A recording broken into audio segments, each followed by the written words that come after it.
Well, today we're talking with Los Angeles Angels shortstop Elliot Soto, a 2007 Dundee-Crown grad.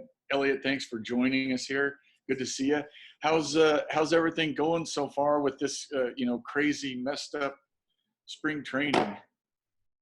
Thanks for having me. Everything's been fine. You know, we're doing okay over here. I'm kind of just treating it. Well, my family and I are treating it just like the off season, just going through workouts and practicing, just like I would in the off season. Yeah, and you're even with your off season buddy Nick Martini. We talked to him a few weeks ago, and we were talking about you a little bit. He said you guys were getting together to hit and stuff like that. Yeah. Me and him the last few years we hit every day together, and we're keeping it going right now. It's nice because we have this facility and everything's closed down, but we get to go in there and hit, and we're never really close to each other, so it works out kind of nice. So when were you in the Dominican this winter? Were you there for like about 20 games or something like that? Yeah, I was there about a month, I think, month and a little bit over a month in November and December. I think I came home just maybe the 12th or 13th of December. Was that right before the Angels signed you? Yeah, when I got home, shortly after I got home, like right around Christmas time, I signed with the Angels. We were looking at your past few years, and obviously the batting, you've been hitting well the last 2 years. It looks like you're kind of on the cusp of the majors. Is it a huge disappointment to not have this year? And like, how are you staying on top of it right now? Yeah, it's a little disappointing. I feel very good. I feel like I'm in very good shape. And my swing, I think I have a better understanding about who I am as a hitter and how my body moves. So I think that kind of helps out. But yeah, very disappointing. But the one thing that's keeping me, positive about it is that I get to spend all this time with my daughter that I never would been able to before. So I'm taking full advantage of that. We got a really good connection going now because I'm with her all day, every day. You even have her name on your gloves, right? Did I see that? Yeah, but I do a lot of things to keep her, in the front of my thoughts. I think I perform better that way for some reason. I got a tattoo of her. I got my bats, my gloves. Most of them say her name. Yeah, I saw the Pro 44 Pro. Is that the guys that make the gloves for you? And they had her name stitched on the thumb for you. That's pretty cool. Yeah, no, I liked it. So I when she was born, I got a tattoo right away, and I kind of I have it on my wrist, so I'd always look at it while I was playing, especially because she was born in August. So I had to go back for the season for about 2 weeks, and that was really tough. She was just born and now I'm gone. So that kind of helped me out. I could always look at it as I'm playing. So then I just said, why don't I just put it on my equipment too? And it just kind of took off from there. Now everything's hers.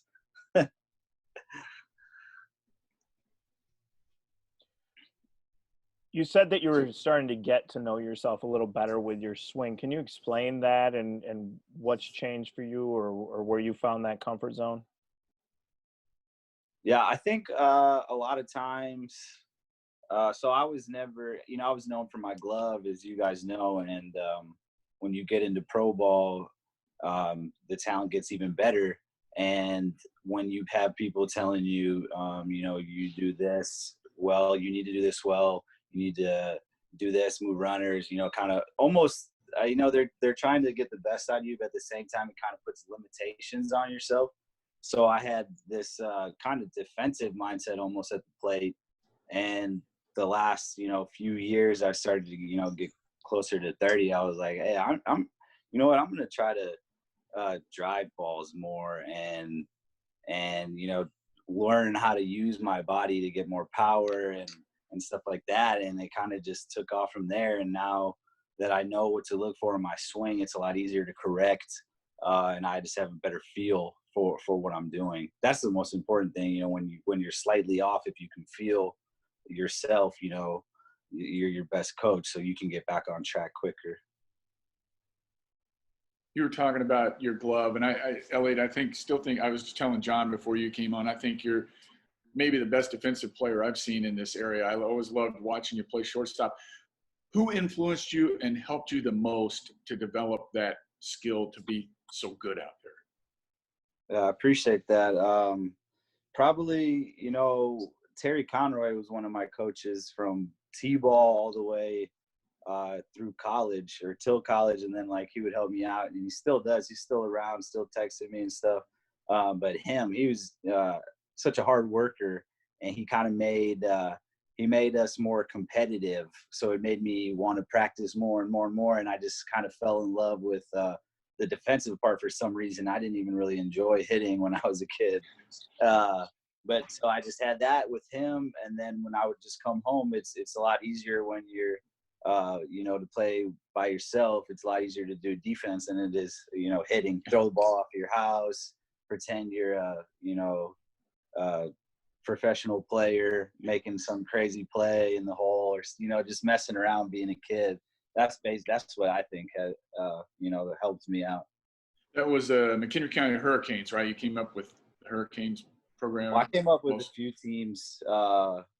It was Algonquin teams first, and then we went to Tri-County Travelers, and then eventually we kind of converted a couple teams into the Hurricanes. That's when Nick came about too. Nick came over to the Hurricanes around or a little bit after me, I think, maybe a year after. One thing I always remember with you, Elliot, I liked watching the creep step thing, where you would back up into the outfield a little bit, and as the pitch would come, you'd kind of start creeping toward the plate. Who got you doing that, and what does that do for you as a fielder? I guess that I got to say Terry Conroy again. I mean, he taught me probably everything I know. I learned stuff from people along the way, but the foundation, was him. Creep step, it's just to get some momentum going, so you're not flat-footed. You can react. It's kind of similar to a tennis player. When the other person's serving, you see the guy that's getting hit the ball, he's kind of moving his feet a little bit. Similar to that. Mine is really big for some reason, and over the years I've tried to tone it down a little bit, but that's just part of who I am, my style, and I think that's really important for young kids to know, is that a lot of the fundamental stuff, you need to have, but it's really important to have your own style so you feel comfortable when you're playing. What size glove do you use? I'm always amazed at how small major league guys' gloves are. What size do you use? I've been using the last couple of years 11 and a quarter, but it's usually I started with 11 and a half, but depends where I'm playing. Up the middle, second and short, I've been using a quarter, and then third base I actually been using a quarter too, but I want to get 11 and a half. I have one that I'm breaking in right now, but it's not ready yet. We've seen it a lot over the past few years. There's been a lot of guys from McHenry County that have gotten called up, starting with Jake Gober, Ryan Court, Nick Martini, all these guys. How much do you think about that moment of when, eventually you'll get that opportunity and what that's going to look like for you? When I was younger, I used to think about it all the time. As I got older, I started to shift my focus, not so much. Obviously, that's the goal to get there, but I don't like to think about what ifs or, if I do this and that. I just more focus on me and playing well. And if I play well and people like me, then I'll get there. But if you play too much thinking about the big leagues, then it's gonna take a turn for the worse. It could happen. I've seen it happen. It just gets in people's heads. So I kind of just go out there and play and see what happens. But I love seeing, Ryan Court. He called me the night he got called up. It was midnight. We were on the road somewhere because I was in a hotel. My roommate was Roberto Ramos, and he knew Ryan Court too. So when he called, like, I kind of thought he was kidding the way he said it, because he was pretty calm. And he's like, no, I'm serious. Like, my flight's in a few hours. And we both just kind of, I mean, me and Ramos just sat there kind of almost not tearing up, but close, just because you see every day the ins and outs, the grind, everything. And when you see a guy that's 31 get there, it's special, and it's extra special when you know the guy your whole life. I see what he does off the field and how he is, who he is. So all that goes into it, and it was awesome. I'll never forget that phone call. What is it like, Elliot, to still get to go to the ballpark every day and play ball? At 30 years old and you're still playing ball, that's got to be still pretty cool. Yeah, it's cool. And sometimes you gotta sit back and actually think about it, because a lot of times, in anything we do, we get kind of accustomed to stuff and take it for granted. You just follow your routine. You go to the field every day, and that can get kind of, once you think about it like that, it gets kind of I don't know how to say it. Like, the season gets old, it gets tiresome fast. But if you sit back and appreciate the moment, the little things, then it's crazy and it's awesome, and I miss it. So what was it like in spring training when you were there, getting to look at guys like Mike Trout and Albert Pujols? Pujols is definitely a Hall of Famer. Trout probably headed there the way he's playing. What was that like to hang out, watch, try to pick up things from some of those guys? It's awesome. It's really cool. It's cool to see how they go about their business. A lot of people you don't see too much behind the scenes, how they prepare in the cage or the gym, or even mentally, before a game. So that was really cool to kind of watch and be next to these guys practicing. The Angels definitely have a fun clubhouse to be in with all those stars, great baseball players. All right, you're back in McHenry County right now. Obviously, this time of year, that's not common for you, but is that a regular thing to come back to McHenry County and spend some time in the off season here? Yeah, I'm always here. This is where I'm at, unless I'm at the season. So, I have a house. Both our families, my wife's family and my family, live close to each other. So, it's real nice to have that closeness and keep everybody around. So your dad, how's your dad's restaurant doing in this tough time? It's El Molino, right? El Molino, yeah. Yeah. And is it in Carpentersville? Yeah. Yeah, Carpentersville. It's on the border of Carpentersville and Algonquin, off 25 and 62. It's he's closed now. I know there's some restaurants open for carry out, but he's just remained closed until he's able to open the doors. So he's doing okay right now. He's worried, just like every other small business owner out here, but he's doing okay. All right. So I was reading something, Elliot, from back from your Creighton days, where they did the little bio, and your favorite athlete was Michael Jordan. What did you think of The Last Dance now that 10-part series is over? How'd you like that, watching those things? I loved it. I was glued to the TV. We all were. It was cool. I remember some of it, but I was on the younger side, so I don't remember. I definitely don't remember any of the money and stuff like that. I just remember how good the team was. So it was kind of cool to see what everything actually was like. I was, in 98, I was 9 years old. So I didn't really know any of that stuff. So it was cool to see all the behind the scenes stuff and relive it kind of.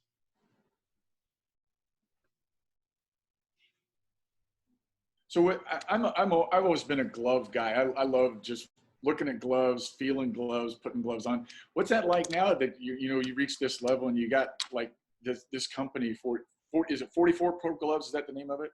Yeah, 44 yeah. Pro Gloves. What is that like to have them, make your gloves for you and everything? Oh, it's cool. I've been with 44 the last, I think, since 2016 or 17. And I love them. It's really cool because these guys, they can do fully custom, anything you want, any glove web, color, size. So it's really cool. You can make your glove how you want to make it. And they're good quality gloves. So I love those. And I get like 4 a year, and I love every moment of every glove. How long do you use one? How long will you use a glove? Will you change gloves every season, or you get one you really like, you stick with it, or what? If I really like the glove, I want to use it until I can't use it anymore. Some guys use gloves for years, and I don't know how they do it. But I use probably a couple years, maybe a year and a half for a glove. Kind of depends, but yeah, I like this company a lot that I've been using. They're really affordable too, actually. That was one of the reasons, because I didn't have a glove company before that. So when I heard about them, I contacted the guy.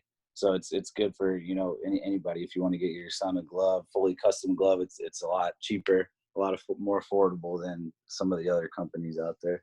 Yeah, I think on the picture you tweeted, they were like $150, $160, something like that, in that range. Yeah, I want to say maybe a little less. I want to say the model I used was like 180, maybe like something like that. Yeah. Because I mean, you can drop 3 bills on a glove easy, right? Very, very easy. Yeah, and that's why I really like 44, because I was like, this sounds too good to be true. Why are their prices so low? but they're good gloves, and I could have 2 of those 2 gloves for the price of one of the other ones.